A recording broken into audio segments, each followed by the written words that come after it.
नमस्कार मित्रों, मैं डॉक्टर राधाकृष्ण। आज हम बात करेंगे कि बच्चों में विशेषकर जो किशोर वय के बच्चे हैं, उनके स्वभाव में, उनके व्यवहार में, उनके बर्ताव में जो बदलाव आ रहा है, वो बहुत परेशान करने वाला है। हमारे बच्चे अब एकाएक अग्रेसिव हो जाते हैं, हिंसक हो जाते हैं, जिद्दी हो गए हैं, बात मानते नहीं, अपनी करा के छोड़ते हैं और जो उनकी इच्छा होती है यदि वो पूरी ना हो तो हिंसक हो जाते हैं, तोड़-फोड़ करना शुरू कर देते हैं। कई बार तो अपने मोबाइल पटक देते हैं। घर की कई कीमती चीज़ें होती हैं, टेलीविज़न है या दूसरी जो चीज़ें हैं, उन पर आक्रमण कर देते हैं या फिर घर से भाग जाते हैं, रूठ जाते हैं। क्योंकि बच्चे सभी के घरों में अब बहुत थोड़े रह गए हैं। हम कम संतानें जन्म दे रहे हैं, तो सबका ध्यान भी उसी पर रहता है। पैसे की कमी नहीं है, लेकिन भौतिक साधनों के कारण कुछ ऐसी विशिष्ट परिस्थितियां निर्मित हुई हैं कि बच्चों के स्वभाव में बहुत तेजी से बदलाव आया है। हम देखते हैं कि कुछ बच्चे रूठ के भाग जाते हैं या फिर अग्रेसिव व्यवहार दिखाने लगते हैं। कुछ बच्चे उत्तेजनावश कुछ ऐसा कर बैठते हैं कि पूरा परिवार चिंतित हो जाता है, परिवार ही नहीं, समाज भी चिंतित हो जाता है। आजकल कई बार देखने को लगा है कि किशोर वय के बच्चे जो है आत्महत्या कर लेते हैं या दूसरे बच्चों पर हिंसक प्रहार कर देते हैं, कुछ भी कर बैठते हैं। इसको लेकर बहुत चिंता है। माँ बाप भी इसको लेकर बहुत चिंतित हैं और इसमें कुछ कर नहीं पाते, क्योंकि मनोचिकित्सक इसको सोचने का प्रयास कर रहे हैं, इनको डिफाइन भी कर रहे हैं। कई तरह की उपचार प्रक्रिया भी खोजी जा रही हैं, लेकिन बच्चों के स्वभाव व्यवहार में, बर्ताव में निरंतर और उग्रता आती जा रही है और उसका हमारे पास कोई समाधान नहीं है। आज देखें तो 100 बच्चों में से कम 25 बच्चे इसी श्रेणी में आते हैं जिनके व्यवहार असामान्य है। माँ बाप इसको लेकर चिंतित हैं। वो जो भी जिद करते हैं, जिस चीज की डिजायर करते हैं, वो डिजायर उनकी इच्छा पूरी भी करते हैं, लेकिन वो पूरी नहीं होती। और कुछ बच्चे तो तनाव में आकर, डिप्रेशन में जाकर कुछ अस्वाभाविक कर लेते हैं, जैसे कि एग्जाम में उनके अनुकूल परिणाम नहीं मिला या फिर उनका जीवन साथी, उनका जो बच्चे हैं, उनके जो सहपाठी हैं, उनके मित्र हैं, उनसे कुछ गलत व्यवहार कर दें या उनका साथ छोड़ दें, रूठ जाएं, तो वो डिप्रेशन में चले जाते हैं। ये प्रवृत्ति आम देखी जा रही है और इनको लेकर समाज भी, परिवार भी और सभी लोग चिंतित हैं। उसके कारण भी कुछ हैं। मैं तो योग की प्रवृत्ति से, कुछ मनोसाइकोलॉजिस्ट प्रवृत्ति के हिसाब से इसका एनालिसिस करता हूँ। वैसे तो बच्चों के व्यवहार में पहले भी बदलाव होता था, लेकिन पहले बदलाव सहज तरीका से होता था, प्राकृतिक प्राकृतिक प्रक्रिया से धीमी गति से होता था। सामान्यतः जब किशोर वय के बच्चे होते हैं, 10-12 साल के बच्चे होते हैं, तब लड़के लड़की में कोई ज्यादा भिन्नता नहीं रहती। दोनों की जो रासायनिक प्रवृत्ति है लगभग एक जैसा रहती है, उनमें एक जैसे रसायन रहते हैं। लड़के में, लड़कियों में टेस्टोस्टेरोन जो पुरुषोचित किस्म का जो हार्मोन्स माना जाता है, जो उग्रता प्रदान करता है, साहस प्रदान करता है, आक्रामकता देता है, उत्साह देता है, आकर्षण देता है, ये लगभग एक समान रहते हैं। हम देखते भी हैं कि 10-12 साल की उम्र से पहले लड़के लड़की के शरीर में, बोल चाल में, आवाज में कुछ ज्यादा भिन्नता नहीं रहती। वो उस भिन्नता को पहचानते नहीं, लेकिन आजकल भिन्नता स्पष्ट होने लगी है। यहाँ तक कि 8-9 साल तक की बहुत सारी लड़कियां हैं जो ऋतुस्राव से पीड़ित होने लगी हैं। बच्चों में जो लड़के हैं, उनमें भी एक हिंसक प्रवृत्ति आने लगी है, कामुक उत्तेजना जैसे लक्षण दिखने लगे हैं। उसके कुछ कारण हैं। सामान्यतः ये प्राकृतिक प्रक्रिया है कि जैसे हमारे बच्चे किशोर वय की उम्र में प्रवेश करते हैं, 13-14 साल की उम्र में जाते हैं, उनके अंदर जो भिन्नता प्रदान करने वाले कुछ जैव रसायन हैं, कुछ हार्मोन्स है, जैसे कि पुरुष लड़कों के लिए टेस्टोस्टेरोन है, लड़कियों के लिए एस्ट्रोजन, प्रोस्टोजन जैसे हार्मोन्स हैं। इनकी स्तर में थोड़ा बदलाव आने लगता है, बहुत मामूली सा बदलाव है। ये हार्मोन्स उनको पूर्णता प्रदान भी करते हैं, जो लड़के हैं उनको वयस्क पुरुष के रूप में रूपांतरित करते हैं, और जो एस्ट्रोजन, प्रोस्टोजन जैसे हार्मोन्स हैं, लड़कियों को परिपक्व युवती के रूप में रूपांतरित करते हैं। इन्हीं से उनके जननेंद्रियां, जननांग विकसित होते हैं और ये बहुत महत्वपूर्ण है। और ये इस उम्र में 13-14 साल में जैसे ही उनके अंदर हार्मोनल बदलाव आते हैं, उनके स्वभाव में, व्यवहार में बदलाव आने लग जाता है। टेस्टोस्टेरोन उन्हें सहनशील बनाता है, उग्रसित बनाता है, साहसपूर्ण कार्य करने के लिए प्रेरित करता है, स्पोर्ट्स की तरफ, उछल कूद के लिए प्रेरित करता है या एक दूसरे के प्रति आकर्षित करता है, तो टेस्टोस्टेरोन जो एस्ट्रोजन प्रोस्टोजन जैसे हार्मोन्स हैं, लड़कियों को लज्जाशीलता दिखाती हैं, कुछ संकुच प्रवृत्ति देती है, उनको स्त्रीचित गुणों से प्रदान करती है। ये सामान्य प्रक्रिया है, लेकिन सामान्य तरीके से देखा जाए तो ये परिवर्तन धीरे धीरे होता है और 14-15 के बाद 16 साल की उम्र तक लगभग वो पूर्णतः को प्राप्त कर लेते हैं। लेकिन अब तो देखने में आ रहा है कि जो परिवर्तन 14-15 साल की उम्र के बाद होता था, वो वैसा बदलाव कुछ उग्रता के साथ में, एकाएक तीव्रता के साथ में, एकाएक हिंसात्मक प्रवृत्ति के साथ में, वैसे बदलाव अब उम्र से पहले आने लगे हैं। इसीलिए हमारे बच्चे उग्रसुभ हो रहे हैं, उत्तेजित हो रहे हैं, क्रोधित होने लगे हैं, जिद्दी हो गए, या फिर कुछ ऐसा कर लेते हैं जिससे पूरा परिवार चिंतित हो जाता है। इसके पीछे कोई कारण है। वैसे तो हम मान सकते हैं और लोग हमारे जो मनोविद हैं इसके लिए कुछ कारणों को चिन्हित भी करते हैं, जैसे कि आजकल हमारे समाज में खान पीन कुछ ऐसा हो गया है, या फिर जब से टेक्नोलॉजी में कुछ सुधार, नया बदलाव आया है, फिल्में कुछ जो अश्लील फिल्मों का निर्माण होना शुरू हुआ है, असली चित्रण का शुरू हुआ है, मोबाइल की सोशल मीडिया की शुरुआत हुई है, तो बच्चे अब ऐसी चीजों के प्रति ज्यादा आकर्षित हो रहे हैं। वैसे भी एक नियम है, यदि हम कुछ विशेष प्रोग्रामों को विशेष उम्र में दिखाना शुरू कर दें, जैसे हम छोटे बच्चों को जंगली दृश्य दिखाना शुरू कर दें, जंगली जानवर दिखाना शुरू करते हैं, तो वो जंगली जानवरों की प्रवृत्तियों में रुचि लेने लगते हैं, उनके प्रति आकर्षित होते हैं। लेकिन उन्हीं बच्चों को यदि हम हिंसात्मक प्रोग्राम दिखाना शुरू करते हैं, तो उन बच्चों की प्रवृत्ति हिंसात्मक होनी शुरू हो जाती है। क्यों? हिंसात्मक दृश्य देखते देखते उनके शरीर में हिंसात्मक प्रवृत्ति प्रदान करने वाले रसायनों का स्राव शुरू हो जाता है। इसी तरह यदि कम उम्र के बच्चों को हम सेक्स संबंधी चीजें दिखाना शुरू करते हैं, सेक्स संबंधी चित्र दिखाना शुरू करते हैं, फिल्म में वीडियो दिखाना शुरू करते हैं, तो उनके सेक्स उत्तेजित जो ग्रंथियां हैं वो अति सक्रिय हो जाती है और कम उम्र में परिपक्वता से पहले ही ज्यादा मात्रा में सेक्सोचित जो हार्मोन्स हैं उनका स्राव शुरू कर देती है। और इसीलिए देखा गया है कि ऐसी उम्र में बच्चों को प्रोटीन प्रधान आहार का सेवन कराया जाए, उनको अंडे का सेवन कराया जाए, मांस आदि का सेवन कराया जाए, और ऐसे कामोत्तेजक प्रोग्रामों के मीडियम माहौल में रखा जाए, तो उन बच्चों में ऐसी प्रवृत्तियां ज्यादा देखने में आ रही हैं। वैसे आजकल तो कुछ बच्चे नशे की चीजें भी सेवन करने लगे हैं, ड्रग्स भी लेने लगे हैं, कुछ बच्चे तो अल्कोहल भी प्रयोग कर लेते हैं, वो एक अलग चीज है। लेकिन सामान्यतः देखा जाए, और एक मैं इसको फोकस में इसी पे करूंगा कि हमारे बच्चे व्यवहार, स्वभाव व्यवहार में इसलिए बदलाव आ रहा है कि वो सोशल मीडिया के माध्यम से उनके जो सेक्स केंद्र हैं, उनके सेक्स जो प्रधान जो हार्मोन्स हैं वो कम उम्र में, अवयस्क उम्र में ज्यादा मात्रा में स्रावित होने लगे हैं और उन्हें उग्रता प्रदान करने लगे हैं।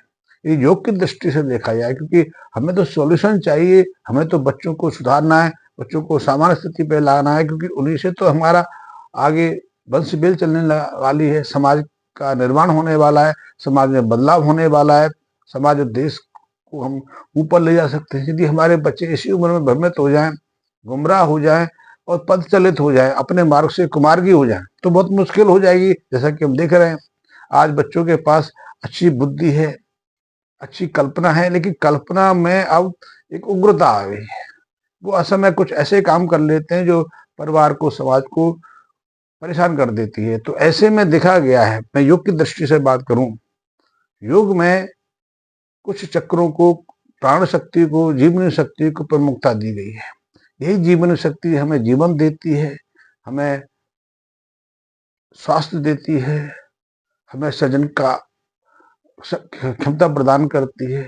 लेकिन जब यही जीवनी शक्ति कुछ विशेष जगहों पर जाकर अति सक्रिय हो जाए, क्योंकि जीवनी शक्ति के हमारे शरीर में योगियों ने कुछ विशेष स्थानों पर सक्रियता, गहनता को दर्शाया, बताया है। जैसे हमारे शरीर में हम जब हमारे जीवन की शुरुआत होती है तो जीवन शक्ति का प्रवेश नाड़ी क्षेत्र से शुरू होता है, इसे मणिपूर्ण चक्र कहा गया है। लेकिन जैसे बच्चे का जन्म होता है तो मणिपूर्ण चक्र की जो जीवन शक्ति है वो नीचे स्वादिष्ठान चक्र से भी नीचे जाके मूलाधार पे जाकर केंद्रित हो जाती है।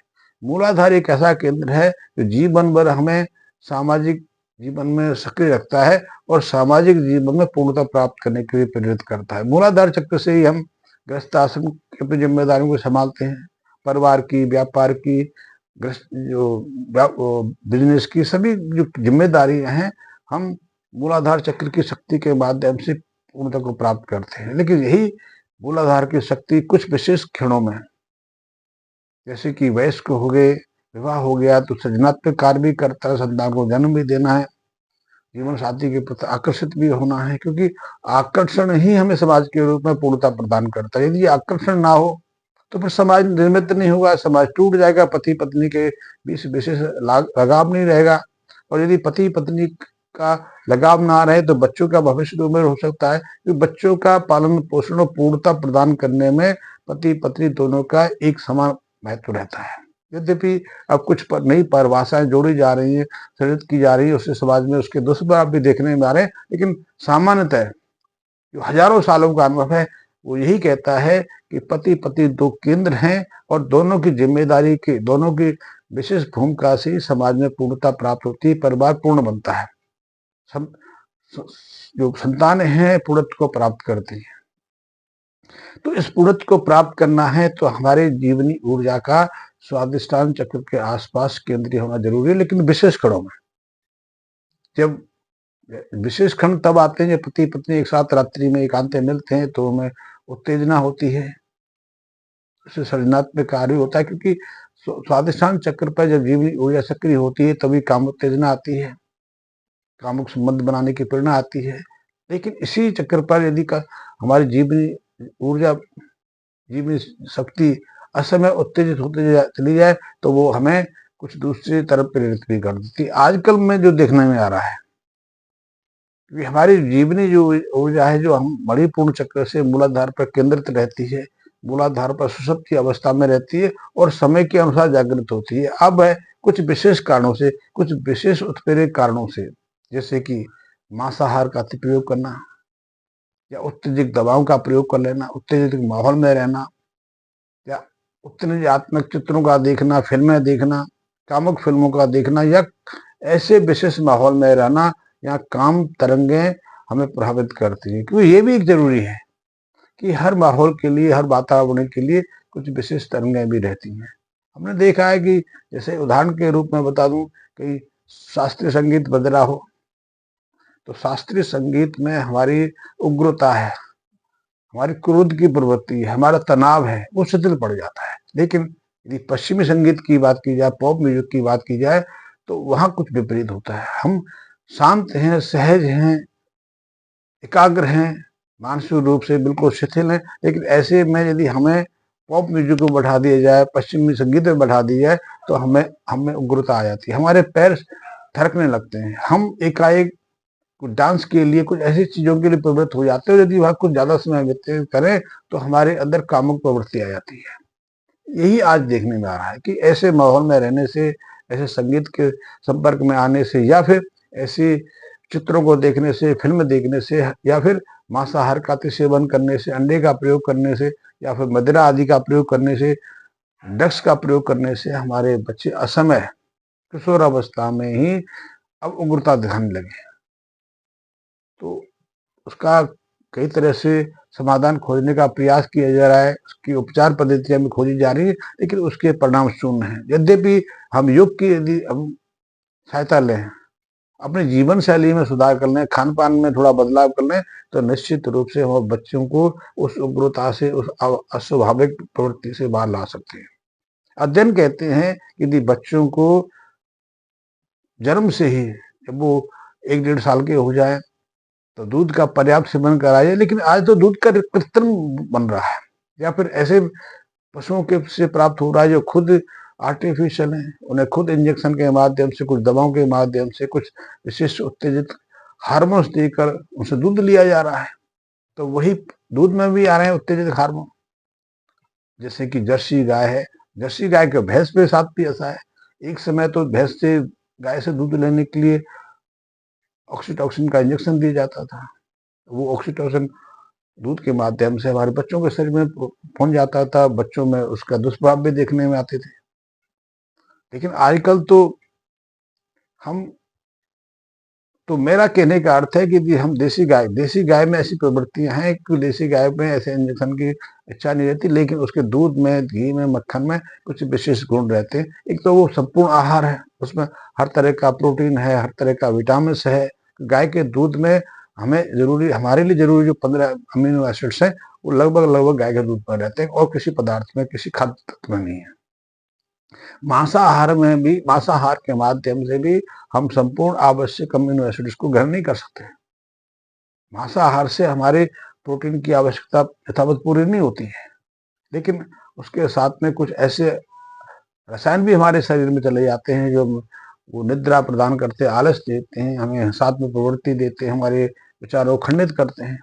तो मेरा कहने का अर्थ है, यदि बच्चे की मानसिक दशा असमान हो गई है, वो उत्तेजित हो गए हैं, तो ऐसे बच्चों को गाय का दूध सेवन करा के, दूध के साथ में चाहें तो हम थोड़ा घी का सेवन भी करा सकते हैं, लेकिन ऐसे बच्चों को गाय के दूध से तैयार जो मक्खन होता है, ताजा मक्खन होता है, उसका मिश्री के साथ में, काली मिर्च के साथ में और बादाम की गिरी के साथ में सेवन कराने से उसकी प्रवृत्तियों का भी हद तक हम वापस ला सकते हैं। सामान्य स्तर पर हम उसको स्वस्थ रख सकते हैं।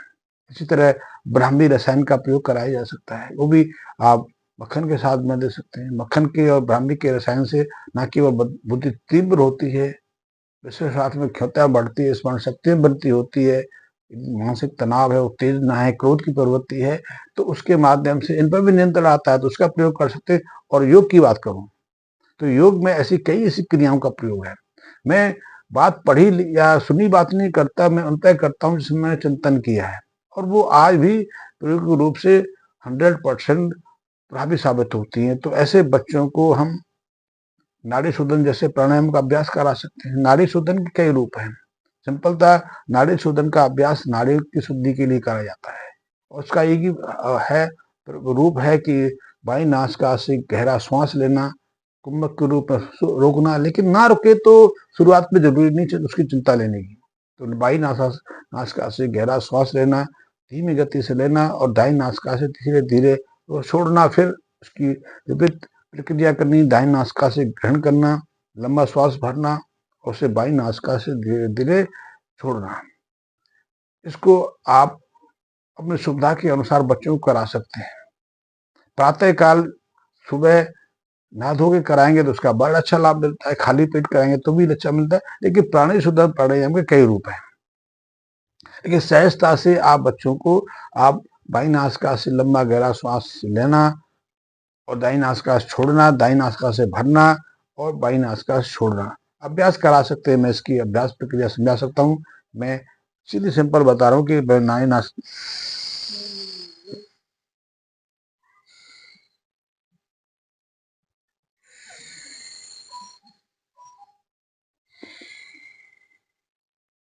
तो इसकी दीर्घता, इसकी जो अवधि को बढ़ा सकते हैं, और इससे हम अपने बच्चों के स्वभाव में उग्रता को नियंत्रित कर सकते हैं, उनको सामान्य जीवन जीने के लिए प्रेरित कर सकते हैं।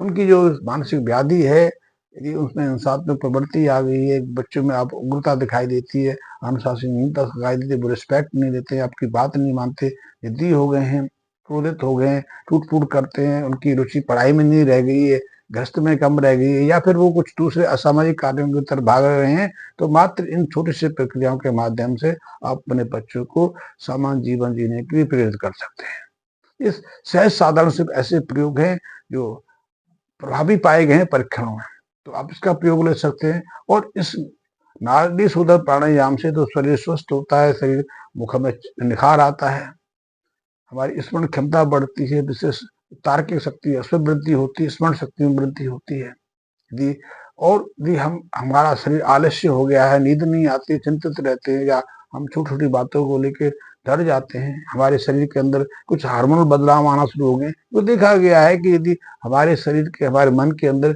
कुछ विशेष हार्मोन का स्राव कम हो जाए, कुछ विशेष न्यूरो हार्मोन का स्राव बढ़ जाए, तो भी हमें उत्तेजना हो जाती है, घबराहट आ जाती है, शरीर शरीर पसीने से भिजने लगता है, हार्ट की बीट बढ़ जाती है। तो ऐसी चीजों को नियंत्रण करने के लिए भी इस नाड़ी शोधन प्राणायाम का अभ्यास कर सकते हैं, प्रातःकाल कर सकते हैं, समय की विशेष अवधियां इसके लिए निर्धारित की हैं, और इसका विशेष प्रभाव उस समय की अवधियों के अनुसार हमारे शरीर में पड़ता है। तो आप इसका अभ्यास कर सकते हैं, और इसके माध्यम से बच्चों के मानसिक तनाव पर काफ़ी हद तक नियंत्रण पा सकते हैं। धन्यवाद।